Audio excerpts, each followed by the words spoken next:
these correctable, or are these things that Arizona fans need to get used to watching? Let's get started here on Locked On Wildcats. You are Locked On Wildcats, your daily podcast on the Arizona Wildcats, part of the Locked On Podcast Network, your team every day.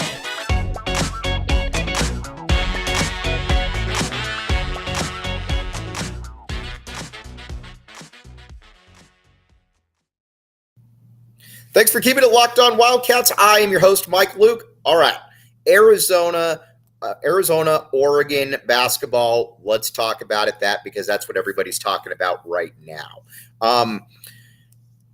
Arizona goes into the game against the Oregon Ducks, and you got to remember that Oregon was 9-8 on the season. So they were far from world beaters. But what you saw in the game against Arizona was a team in Oregon that wanted it more. Now, again, we're going to go player by player, break everything down, talk about the talent levels, the talent disparities, all of that. But when Arizona has had some struggling performances of late, the last thing that you really want to have to worry about or have to talk about is a lack of effort. And that's certainly something that Arizona showed. And, it starts in the backcourt, and it starts, and we're just going to go position by position now. But between the lack of effort, the lack of athleticism, there are some very troubling signs right here. Now, the first thing that we need to talk about is the perimeter. At times this year, the perimeter has been good enough for Arizona, but there's also been a lot of times where it hasn't been good enough for Arizona. This was one of those games. And the thing about this team is they not only are they a little bit limited, but they all have some real limitations. And we're talking the perimeter here, and we'll get to the big men. But let's talk about Kirk Kriisa at the point guard spot. I think it's fair enough to say at this point that Kirk Kriisa is just not a very good shooter. I think people want him to be a good shooter, but the form looks nice. He looks confident taking the shot, but it doesn't go in. And I think that's where people got to be are a little frustrated in that it just doesn't go in. And, honestly, Arizona fans have seen a lot of that. Now, again, I don't need him to be a great shooter, but I need him to be a guy who can shoot consistently somewhere around, 40% from three, 40% from the field. Now, the reason that you need him to be able to shoot at that percentage is, and hold on just a second here. The reason you need him to be able to shoot at that percentage is because he doesn't have a great, there's nothing about, defensively, he's always going to be somewhat limited. He's not a guy that can make a ton. He's not a guy that can really get up and guard people, mainly because he's not a super athlete. He can't and he's not the strongest dude in the world. So he's always limited defensively. Offensively, we've talked about it. He's an underrated facilitator. I do believe that, but he's also if he can't shoot the ball, then his limitations really come to the forefront. So again, that's something that I think that Arizona fans are just going to kind of have to deal with during the totality of Kerr's career. Then you get to Courtney Ramey. And I'm going to keep quoting Doug Gottlieb on this, where he said, and because he's spot on, he said, there are no pros in the transfer portal. He said, what there are guys that you could maybe, fit in, but there are no real pros in the transfer portal because they would be in the NBA or they would be somewhere else. So Courtney Ramey comes in. And he averages, he's averaging for 4 years at Texas, he averaged between 9 to 11 points per game. And I think a lot of Arizona fans were saying, Chris Beard, not a great offensive coach. Well, come to find out that also Courtney Ramey is just kind of limited offensively. That's just the way that it is. I'm a little surprised by his lack of burst, being able to get off off the dribble. I thought that would be maybe something to be a little bit better at. I thought he showed that in Maui, but that's been kind of the issue right now is that, and there's also been a lack of effort. But the one thing that I think everybody's a little surprised about is that he came in with the reputation of being a pretty good defender, and we haven't really seen any of that here at Arizona. Maybe that emerges, but we're halfway through the season, and we haven't seen any of that's emerged. So Ramey, he's not limited athletically like Kerr is, but he also is just not there. He's just kind of there. Then you got Pelle Larsson. Now, I always need to preface this by saying we're very fortunate to have Tommy Lloyd here in Tucson. So, again, not, bashing Tommy Lloyd in the least, but he oversold Pelle Larsson. I don't think that there's any doubt about that. Pelle is probably the best perimeter defender on the team, but offensively, he's not very good. He can't dribble the ball at all, and he's not a good shooter. I think that's something that's certainly bared itself out, pardon the pun, in that, his turnover numbers are fairly high, and he really just can't shoot the ball. I mean, he's shooting about mid-20s from three-point range. He shot kind of in the mid-30s from three-point range last year. No, that's just not good enough, especially when your coach is talking about how you could possibly be an all-conference type player. That's just not good enough. You'd like to see a lot more out of him. And, again, there's just limitations right there. And those three guys are all in different ways limited. And I don't know that there's anything that Arizona coaching staff can do about that. It's just kind of the way it is. Now, up front, and we'll get to the reserves, we'll get to the bench, but up front, because there is some good news here. Azuolas Tubelis is still wherever he's playing against, he's been absolutely great. He's been the player of the year in the conference, in my opinion.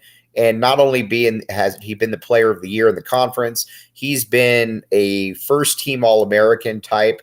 And not only that, I think that he's able to – not only that, I think that he's, besides being a first-team All-American type, he's put up together one of the better years that Arizona's had for their big men. And keep in mind, that is that's a big thing to have right there, because Arizona's had some really good big men, and Azuolas Tubelis, there's nothing really that you can complain about with him. Not a great defender, but again, when Arizona relies on him to do as much as he's done, you're going to give him a little bit of a pass there.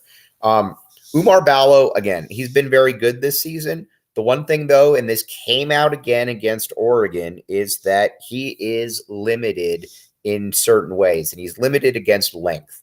Oumar can bully smaller guys, and that's a great thing to have. He can bully smaller guys, but when he goes up against somebody as tall as him, as big as him, and longer than him, it's generally an issue. And it was an issue against Oregon. And sometimes it goes to show you too that stats don't tell you everything, because N'Faly Dante was just better than him. He was a better basketball player than him. And that's not something that, Oumar is light years better than he was, but you also got to remember, though, that it's, there's a little bit of there's some more limitations physically when it comes to him. And you saw that in N'Faly Dante, it was just easier for him. He was able to get to the basket. He was able to make plays in manners in which Oumar Ballo just can't. That's just the difference right there. Now, a little bit of something that also was very good, though, for Arizona fans is Kylan Boswell. Now, everybody remembers that Kylan Boswell transferred in, early enrollee from Compass Prep here in Arizona, dealing with a foot injury. He was only 17 when he signed, or he's still only 17. He'll be 17 all year, but Boswell is really starting to come along. Boswell is at about, he had one of his best games of his career, maybe the best game of his career against Oregon. And it was something that was very, very impressive to see. 6 of 11 from the field. He was finishing around the hoop. Not only was he finishing around the hoop, He was making athletic plays as well. And he's going to be that guy for the future. I would start Kylan Boswell now at that lead guard spot and maybe put Kirk Kriisa off the ball. But there's no doubt about it. Kylan Boswell is the future of that position, and he brings a little bit of an athletic factor, a little bit of a dynamic factor that Arizona is sorely missing. Now let's talk a little bit about recruiting here, and that's all right. So first of all, LinkedIn. This segment is brought to you by LinkedIn. Get the applicants you need for free. Again, sponsored by LinkedIn, linkedin.com/LockedOnCollege. Post your job for free. Everybody has LinkedIn, and the reason that everybody has LinkedIn is because it works. Generally, when word of mouth spreads in the manner in which it does, it's because things work. LinkedIn is that. LinkedIn works. Check it out. Again, you can get jobs, you can find people, all kinds of really good stuff. Now, this segment, though, we're going to talk a little bit about recruiting. Arizona is going to need to bring in athleticism on the perimeter, and I don't know that that's going to happen this year, this offseason. You can maybe do some things in the maybe do some things that kind of work around the edges a little bit, but this is going to be a position where Arizona is going to essentially have to wait until the next year, because that's when you got Jamari Phillips coming in. That's when you've got potentially, wink, wink, Carter Bryant coming in. But right now, you're going to have to kind of work around the edges a little bit. Again, KJ Lewis, big fan of KJ Lewis on this show, as so many of you know. He's a good player. And he's athletic as well. But, again, he's going to be a freshman. Arizona's going to have to find some things in the transfer portal here. We'll see how successful they are doing it. But, again, like Doug Gottlieb said, there are no pros in the transfer portal, and that's certainly something you got to keep in mind. Okay, we're going to take a quick break. We'll be right back with you. Let's talk about this coming weekend coming up as well for the Arizona Wildcats.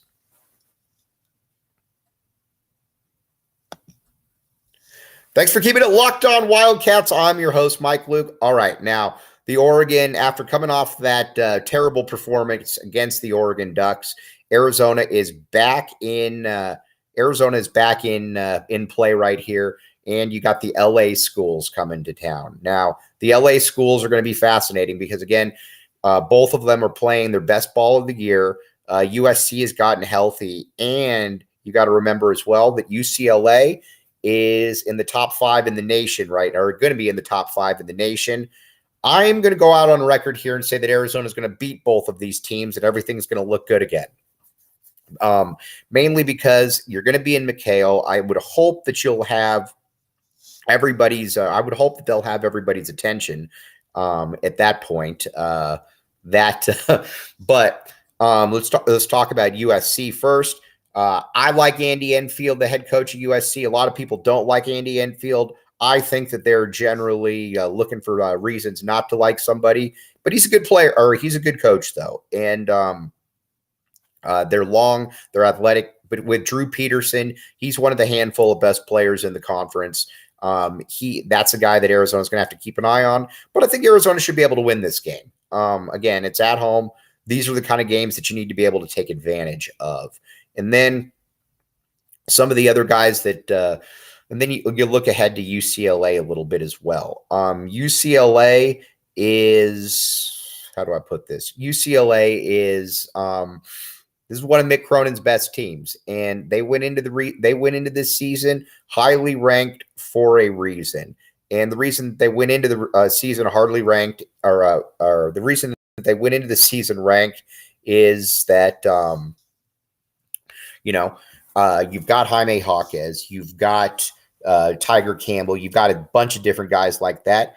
But more so than anything, and I think this is something to keep in mind too, they do have some flaws, because keep in mind, even though they're playing good ball, they've also struggled to a certain extent. And that's against certain teams, and they're not big. Again, when you got Bona down low, he's your one athletic big man. But after that, it's a lot of 6'6", 6'7" guys. But also, you can make the case too that those 6'6", 6'7" athletic guys are going to cause a little bit of problems for Arizona as well, because we've talked about Arizona's lack of athleticism right there. But Jalen Clark, Jaime Jaquez, Tiger Campbell, David Singleton, Amari Bailey. You got a lot of guys that can play there. This is going to have to be a game though where Arizona's going to have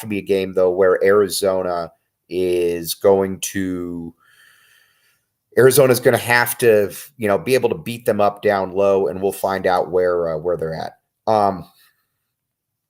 But if Arizona can get back, and you got to remember too, in college basketball, sometimes, and in basketball in general, that there are some lapses. There are some times where,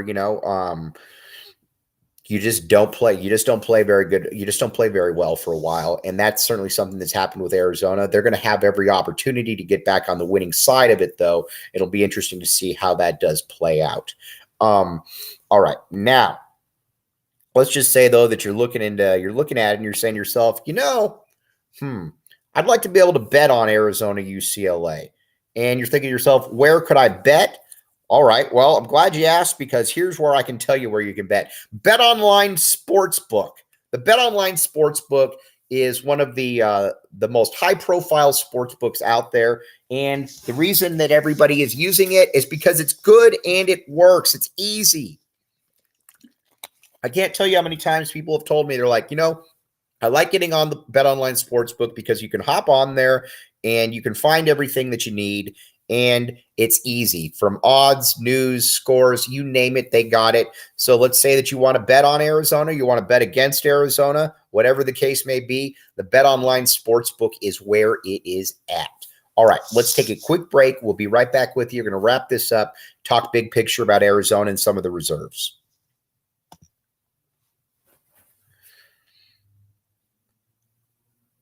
Thanks for keeping it locked on Wildcats. I am your host, Mike Luke. All right, now, one thing that we didn't talk a ton about is the diminishing bench for Arizona as well. We talked earlier about how Arizona could have 8-9 guys that can all play.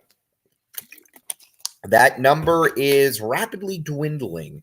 Henry Vasar, Dylan Anderson, not really getting many minutes for Arizona, and you can make the case that that's, whatever. But then on top of that, you've also got Adama Ball, who I think a lot of people had high expectations for, and he's not been able to get to that next. He's not been able to get to that next level as well, and I think that's what's. I think that's what's a little frustrating about. Is that I think a lot of people hope that he would make that leap. He hasn't been able to make that leap, so. Do with that as you will. But the bench is not as strong as I think some people were hoping it would be. Okay, but again, big picture, you still got to remember this is a top 20 team in the country. We thought going into the year that this would their preseason ranking of about 17 was pretty good. Arizona was a little bit of the victim of their own success and kind of came back to bite them there a little bit. So. That's where it is. With Arizona, you always have to worry a little bit though about, like I said, the lack of athleticism. But if Arizona, I'll just pose this question for everybody out there. If Arizona beats UCLA, if Arizona beats USC, where are we at then again? Are you knocking on that top 10 door again? Where are you at? Because you're right in that spot where you're kind of looking at that 3 line again. So again, a tough week for Arizona, tough stretch right here, to be honest with you, but they're going to have every opportunity to be able to bounce back. And I think as an Arizona fan, you want them to be able to bounce back. Your happy games are in play right here, because not only are you happy that these games are in play, you want to be able to match yourself against the best teams out there. And again, we'll find out where it is. But as always, appreciate you. Have a great rest of your Monday. We're in back mode. So we'll be back with you tomorrow. As always, thanks for listening to Locked On Wild.